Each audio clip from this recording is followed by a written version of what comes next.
ఒకరోజు బైబిల్ స్టడీలో ఒక ఉపాధ్యాయుడు దేవుడు మనతో మాట్లాడతారు, మనల్ని నడిపిస్తారు అని చెప్పారు. అది విన్న విద్యార్థులలో ఒక అబ్బాయికి ఆశ్చర్యం అనిపిస్తుంది. తనతోటి స్నేహితులతో ఇది నిజమేనా అని చర్చిస్తాడు. ఆ తర్వాత ఎవరి దారిన వారు వెళ్ళిపోతారు. అతను తన దారిలో వెళుతూ ఉండగా పాలు కొను అనొక స్వరము వినిపిస్తుంది. మొదట తనకర్థము కాదు, తన భ్రమ ఏమో అని అనుకుంటాడు. రెండవసారి మరలా వినిపిస్తుంది. అప్పుడు ప్రభువా, ఇది నువ్వేనా అని అడుగుతాడు. మూడవసారి కూడా వినిపిస్తుంది. ఒక చోట ఆగి పాలుకొంటాడు. మరలా తను వెళుతూ ఉండగా కుడివైపుకు వెళ్ళు అని వినిపిస్తుంది. అక్కడికి వెళ్ళి ఒక చోట ఆగుతాడు.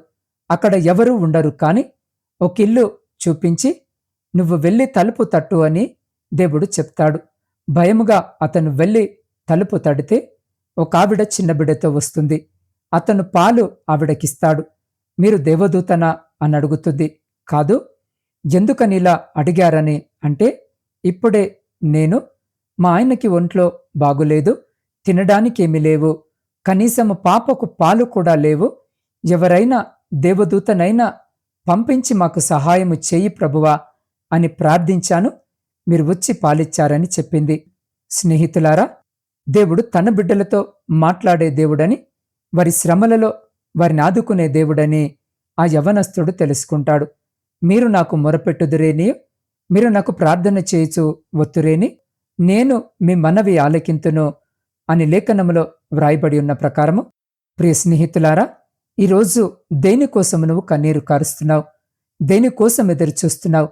ప్రభు సన్నిధిలో ప్రార్థన ఆలకించబడింది అనే విశ్వాసము నీకుందా?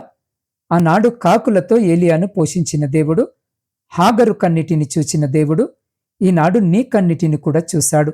వారి వలె నీవు నేను దేవునిపై ఆధారపడితే, దేవునికి మొరపెడితే మనల్ని ఆదుకొని సహాయం చేయడానికి సిద్ధముగా ఉన్నాడు. మరి ప్రార్థించే హృదయము, విశ్వాసము మనకున్నదా? ఒక్కసారి మనల్ని మనము పరిశీలన చేసుకుందాం. అట్టి రీతిగా మన హృదయాలను బలపరచుటకు అటువంటి గొప్ప కృప, ధన్యత దేవుడు మనకు దయచేయునుగాక.